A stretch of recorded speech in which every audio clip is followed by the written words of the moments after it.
औज़ु बिल्लाहि मिनश्शैतानिर्रजीम बिस्मिल्लाहिर्रहमानिर्रहीम।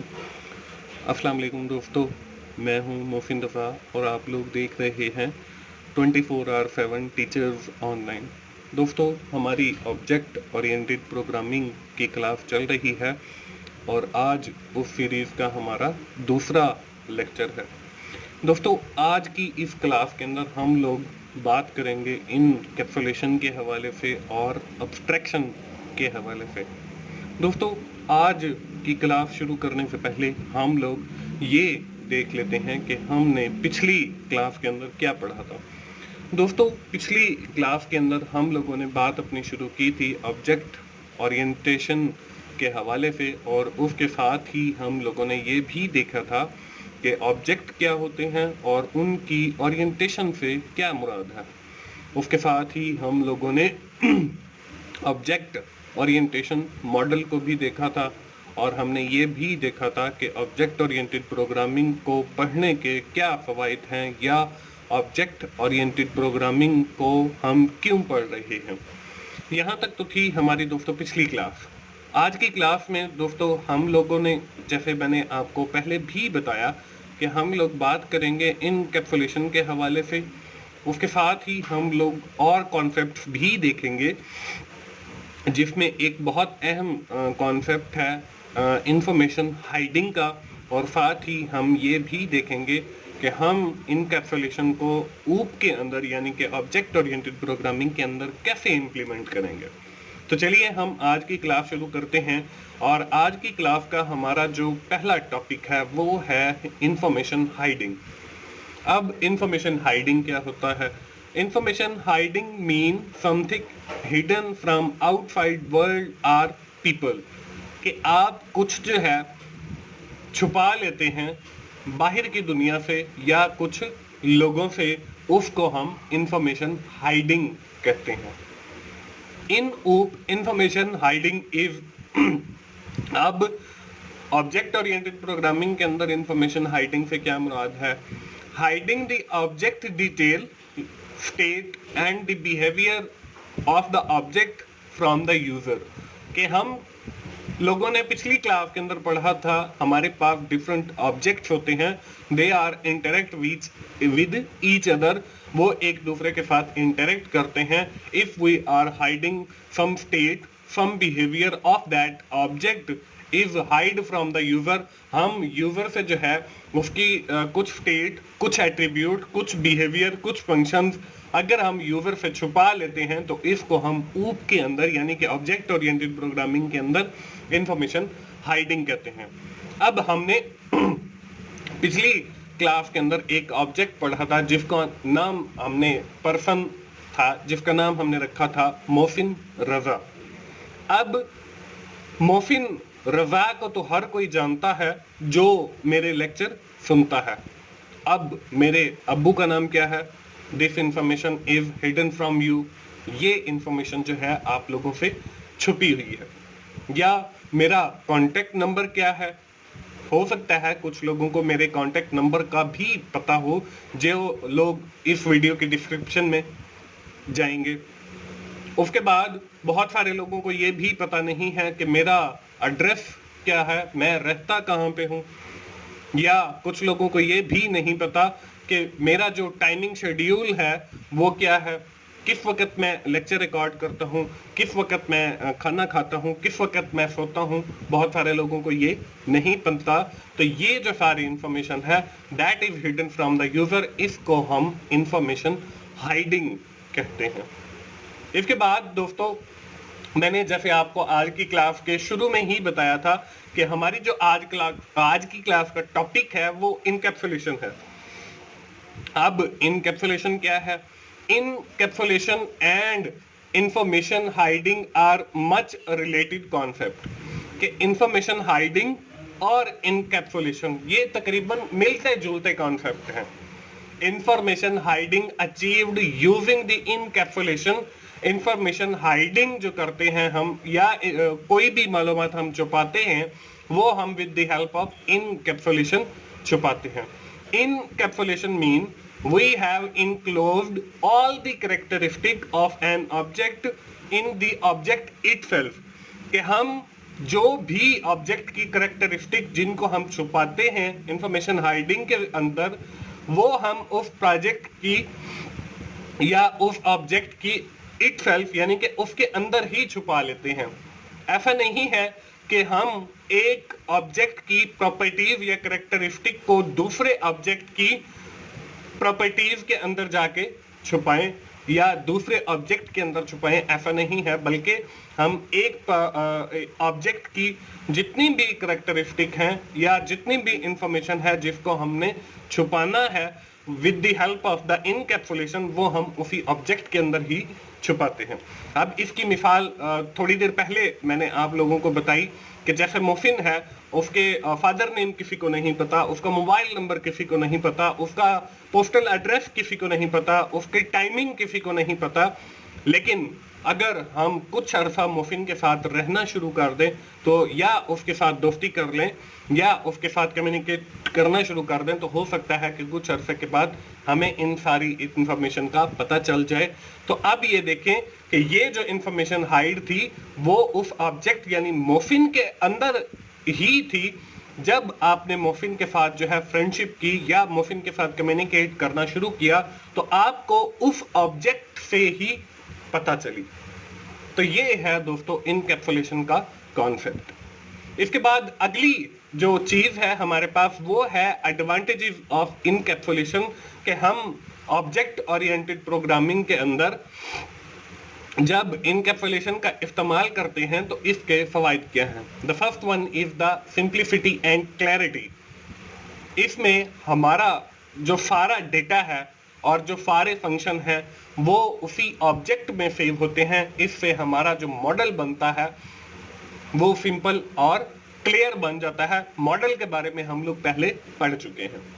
इसके बाद जो दूसरा इसका फायदा है वो है लो कॉम्प्लेक्सिटी।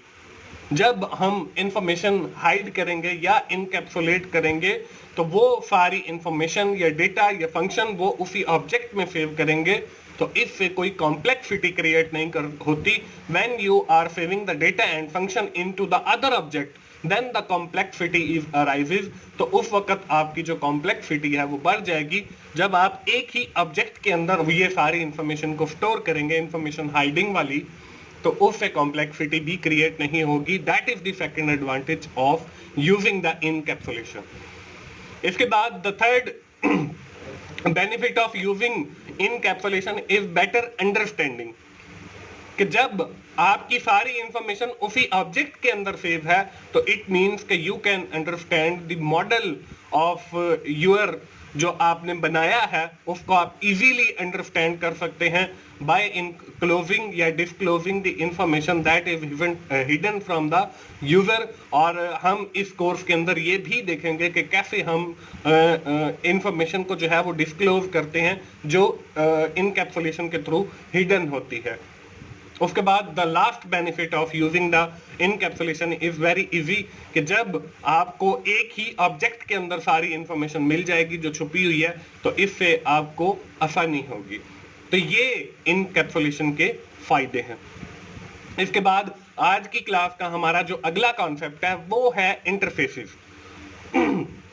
अब इंटरफेसेस क्या होते हैं? Interfaces is the set of functions and object that he want to expose to other object। Interfaces से मुराद वो फंक्शंस हैं जो आप दूसरे ऑब्जेक्ट को एक्सपोज करते हो to view the hidden information, जिसके जरिए आप वो हिडन इंफॉर्मेशन भी देख सकते हो और बाकी की चीजें भी देख सकते हो। Interfaces are necessary for the object communication. जो ऑब्जेक्ट की कम्युनिकेशन है इसके लिए भी हमें इंटरफेसेस की जरूरत पड़ती है। Interfaces of an object provide us the list of available function, और ये हमें प्रोवाइड करते हैं लिस्ट ऑफ जो हमारे फंक्शंस होते हैं उस ऑब्जेक्ट से रिलेटेड उसकी एक लिस्ट हमें फराहम करते हैं। दोस्तों अगर आपको याद हो जब हम लोग ऑब्जेक्ट्स पढ़ रहे थे तो उस वक्त हमने एक ऑब्जेक्ट पढ़ा था जिसका नाम था कार। अब कार के डिफरेंट इंटरफेसेस भी हो सकते हैं, जिसके जरिए हम उस ऑब्जेक्ट को दूसरे ऑब्जेक्ट के साथ कम्युनिकेट करवा सकते हैं। तो list of these interfaces are, वो आप लोगों को स्क्रीन के ऊपर नजर आ रही है। कार स्टार्ट करने का जो अमल है वो भी आपका एक इंटरफेस है, गियर चेंज करने का जो अमल है वो भी आपका एक इंटरफेस है, और जो आप ब्रेक्स अप्लाई करते हैं वो भी एक इंटरफेस है, आप जो लाइट्स को ऑन करते हैं ऑफ करते हैं ये भी एक इंटरफेस है, और ये सारे इंटरफेसेस मिलके एक ऑब्जेक्ट को दूसरे ऑब्जेक्ट के साथ कम्युनिकेट करने में हेल्प आउट करते हैं। दोस्तों इसके बाद हम लोग ये देख लेते हैं कि हम इन कैप्सुलेशन की या इंटरफेसेस की इंप्लीमेंटेशन कैसे करते हैं। It is the actual implement of the behavior of the object in object oriented language। ये बेसिकली अमल दरामद है, जो हमने चीजें पढ़ी हैं उसका अमल दरामद कैसे होता है। In the object oriented programming this is implemented through two things। दो चीजों की वजह से जो है इसको इंप्लीमेंट किया जाता है। The first one is the internal data structure। उसका इंटरनल डेटा स्ट्रक्चर है जो कि हिडन होता है, छुपा हुआ होता है, वो कोई नॉट सीन, हम इसको देखते नहीं है, बल्कि उसकी जो फंक्शनैलिटी है वो हमें नजर आती है। That is the second thing for the implementation of the encapsulation. ये हमारे पास दूसरी चीज है इनकैप्सुलेशन की इम्प्लीमेंटेशन के लिए। अब एक तस्वीर के जरिए जो है मैं आप लोगों को समझा देता हूं कि ये इंटरनल डेटा स्ट्रक्चर क्या होता है और फंक्शनैलिटी क्या होती है। अभी लास्ट स्लाइड के ऊपर हमने एक ऑब्जेक्ट को देखा जो कि कार था, और इसमें हमारे पास हमने कार स्टार्ट करने का अमल देखा। अब देखें जो कार स्टार्ट करने का स्ट्रक्चर है एक, उसके बाद चेंज गियर का एक फंक्शन है जिसके जरिए गियर जो है वो चेंज होते हैं। अब वो जो गियर चेंज करने का फंक्शन है वो तो हमें नजर आ रहा है कि ये पहला गियर लग गया या दूसरा गियर लग गया या तीसरा लग गया, चौथा लग गया या पांचवा लग गया। अब बिहाइंड द सीन उसके पीछे एक पूरा स्ट्रक्चर है जिसको हम इंटरनल स्ट्रक्चर कहते हैं, जो कि हमें नजर नहीं आता। इसी तरह ब्रेक का भी यही है कि उसका एक इंटरनल स्ट्रक्चर होता है और एक फिजिकल फंक्शन होता है। वो फंक्शंस का जो इंप्लीमेंटेशन है वो तो हमें नजर आ रही होती है, लेकिन स्ट्रक्चर हमें नजर नहीं आता। इसी तरह लाइट्स ऑन ऑफ के ऊपर भी सेम यही उसका एक इंटरनल स्ट्रक्चर होता है, और फिर उसकी फंक्शनैलिटी होती है कि जिसके जरिए लाइट ऑन होती हैं या ऑफ होती हैं वो तो हमें नजर आ रही हैं, लेकिन उसका जो इंटरनल स्ट्रक्चर है वो हमें नजर नहीं आता। तो दोस्तों ये थी हमारी आज की क्लास। मुझे उम्मीद है कि आपको जो मैं बेसिक चीजें सिखा रहा हूं, अगर आप इस स्टेज के ऊपर इन चीजों को सीख लेते हैं तो आगे चल के ऊप का ये जो सब्जेक्ट है ऑब्जेक्ट ओरिएंटेड प्रोग्रामिंग लैंग्वेज का, इंशाल्लाह ये आपको सीखने में मजा आएगा अगर इस स्टेज के ऊपर आप इन बेसिक कॉन्सेप्ट्स को सीख लेते हैं, क्योंकि यही चीजें आगे जाके कोड के अंदर कन्वर्ट होंगी, C++ के कोड के अंदर। तो आज की क्लास हम यहीं पे कंक्लूड करते हैं, और आज की क्लास खत्म करने से पहले हम लोग जल्दी से जो है वो समराइज कर लेते हैं कि आज की क्लास के अंदर हमने क्या पढ़ा है। दोस्तों आज की क्लास की इब्तिदा हमने इंफॉर्मेशन हाइडिंग से की, उसके साथ ही हम लोगों ने ये देखा कि ऊप के अंदर हम इंफॉर्मेशन हाइड करते हैं by using the encapsulation technique. उसके बाद हम लोगों ने कुछ एडवांटेजेस देखे इनकैप्सुलेशन के, उसके साथ हम लोगों ने देखा कि इंटरफेसेस क्या होते हैं, और आखिर के अंदर हम लोगों ने देखा कि ऊप के अंदर हम इनकैप्सुलेशन को कैसे इंप्लीमेंट करते हैं by using the internal data structure and the functionality of that object. दोस्तों ये थी हमारी आज की क्लास। दोस्तों अगर आपको मेरी वीडियोस अच्छी लग रही हैं तो आप उन्हें लाइक कीजिए, अपने दोस्तों के साथ शेयर कीजिए जिनका ये सब्जेक्ट है, और कमेंट्स की सूरत में अपना फीडबैक जरूर दें ताकि मैं और अच्छी वीडियोस आप लोगों के लिए बनाता रहूं। और मेरा चैनल 24/7 टीचर्स ऑनलाइन सब्सक्राइब कीजिए ताकि मेरी हर आने वाली वीडियो, हर आने वाला लेक्चर आप लोगों तक पहुंच सके और आप उससे सीख सकें। दोस्तों मिलते हैं अगली ऑब्जेक्ट ओरिएंटेड क्लास के अंदर, उस वक्त तक के लिए अल्लाह हाफिज।